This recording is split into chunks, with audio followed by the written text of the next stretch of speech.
Hello welcome to Politicos. This is Narasimha.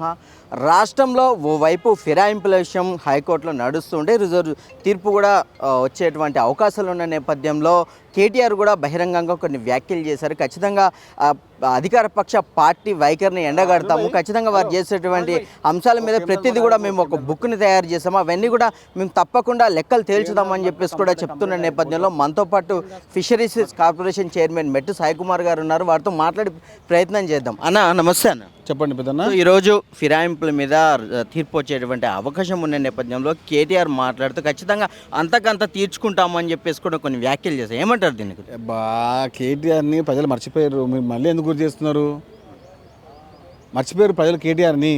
ఎట్లా మర్చిపోయినని ఎట్లా అంటున్నారు? 100 సిరిసిల్ల మర్చిపోయారు, రాష్ట్ర ప్రజలు పేపర్లు మర్చిపోయింది. ఎందుకు ఆయన తీస్తున్నారు? ఇప్పుడు కవిత గారు ఉన్నారు, కవిత గారు కొట్లాడుతూ అంటున్నారు, హరీష్ రావు కొట్లాడుతూ అంటాడు, కేటీఆర్ అంటాడు, నేను అంటాడు, కేసీఆర్. ఇంతకు ఎవరు వాళ్ళ నాయకుడు? ఎవరు? బీఆర్ఎస్ పార్టీ నాయకుడు ఎవరు? కేసీఆరా, హరీష్ రావా, కేటీఆర్, కవితనా? నలుగురు నా దుకాణాలు ఓపెన్ చేసిర్రు. ఆ నలుగురికి పదవులు కావాలి కాబట్టి ఆ నలుగురిని పదవులు చేసిర్రు తెలంగాణ ప్రజలు. కేసీఆర్ లాంటి నాయకత్వంలో వాళ్ళు పనిచేసినందుకు వాళ్ళు అసమర్థులయ్యారు. వారి నాయకత్వంలో పనిచేయడానికే తెలంగాణ రాష్ట్ర బీఆర్ఎస్ పార్టీ నాయకులు ఎవరు సిద్ధంగా లేరు. బీఆర్ఎస్ పార్టీ నాయకులే కేటీఆర్ నమ్మట్లేదు, కేసీఆర్ నమ్మట్లేదు. ప్రజలు నమ్ముతారు. ప్రజలకేం అవసరము? తెలంగాణ ప్రజలని అవమానపరిచింది ఎవరు? ఇదే టీఆర్ఎస్ బీఆర్ఎస్ నాయకులు కదా. తెలంగాణ పదాన్ని అవమానపరిచింది ఎవరు? ఇదే బీఆర్ఎస్ టీఆర్ఎస్ నాయకులు కదా. తెలంగాణ అమ్మల కుటుంబాలను ఎవరు అవమానపరిచారు? ఇదే బీఆర్ఎస్ టీఆర్ఎస్ కాదా. తెలంగాణ గౌరవాన్ని కించపరిచి, తెలంగాణ పదాన్ని అవమానపరిచి, తెలంగాణ అమర కుటుంబాలని అవహేళన చేసినట్టు ఈ దుర్మార్గులు ఇప్పుడు మాట్లాడుతున్నారు. దీనికన్నా అసహ్యం ఎక్కడ ఉంటుంది భయ్య?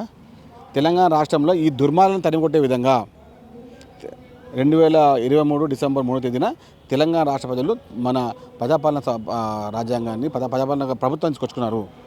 రేవంత్ రెడ్డి గారి నాయకత్వాన్ని తీసుకొచ్చుకున్నారు. ఇలాంటి నాయకులు రాష్ట్రానికి అవసరం. రేవంత్ రెడ్డి గారి నాయకత్వం రాష్ట్రానికి అవసరం.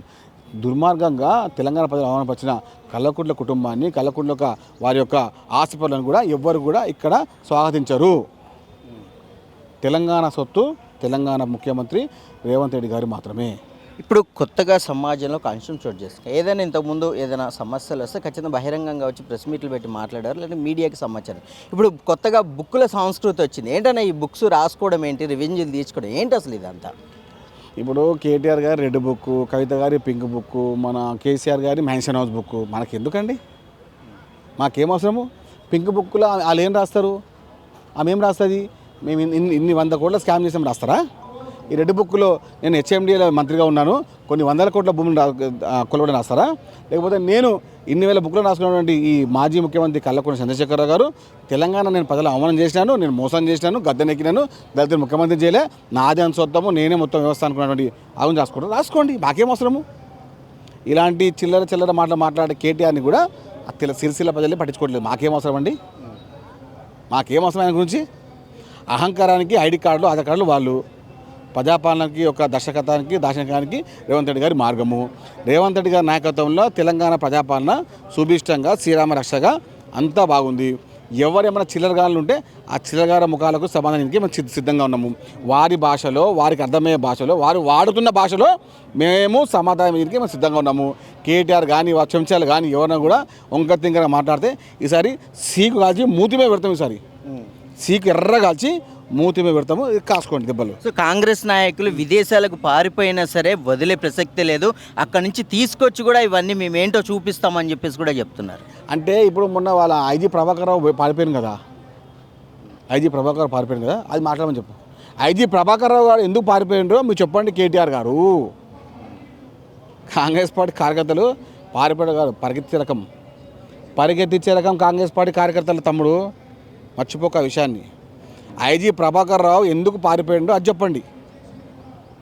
ఏ దొంగతనం చేసి పారిపోయిండు, ఏ మతలబ్ వేసి పారిపోయిండు అది చెప్పండి. పారిపోయే నుంచి మీకు తెలుసు, మాకేం తెలుసు? పారిపోవడంలో మీరే సిద్ధాస్తులు, తప్పించుకోవడంలో మీరు సిద్ధాస్తులు, మాకేం తెలుసు అన్ని విషయాలు? మేము పరిగెత్తించే రకం కాంగ్రెస్ పార్టీ కార్యకర్తలు, పరిగెత్తించే రకం పారిపోయే రకం కాదురా దుర్మార్గుడా. సో ఎట్లా ఉండబోతుంది పొలిటికల్గా కాంగ్రెస్ స్టెప్ వీటన్నిటి మీద ఎట్లా తీసుకుపోతుంది? కాంగ్రెస్ పార్టీ ఎప్పుడూ ప్రజల పక్షం ఉంటుంది. ప్రజా సంక్షేమమే మాకు మార్గదర్శకం. ప్రజా సంక్షేమం చేయడంలో కాంగ్రెస్ పార్టీ ఏ విషయాన్ని కూడా పక్కన పెట్టదు.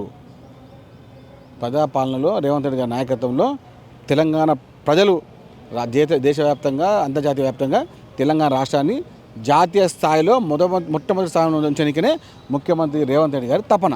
సో చూశారు కదా, కేటీఆర్ కానివ్వండి, హరీష్ రావు కానీ ఏవైతే వ్యాఖ్యలు చేస్తున్నాయో ఇవన్నీ మాకు అవసరం లేదు. కాంగ్రెస్ పార్టీ ప్రజా సంక్షేమమే దిశగా ముందుకెళ్తుంది, కానీ ఇవన్నీ రివెంజ్ పాలిటిక్స్ అనేవి మాకు అవసరం లేదని చెప్పేసి కూడా వారు చెప్తున్న నేపథ్యంలో మరి రాష్ట్రంలో పొలిటికల్గా అనేక అంశాలు చోటు చేసుకుంటున్న నేపథ్యంలో మరి కాంగ్రెస్ పార్టీ తదుపరి స్టెప్ ఎలా తీసుకోబోతుంది, ఇలాంటి అనేక అంశాలు కూడా ఇంకా తెలియాల్సి ఉంది. సో మరిన్ని అప్డేట్స్ కోసం చూస్తూనే ఉండండి పొలిటికోస్.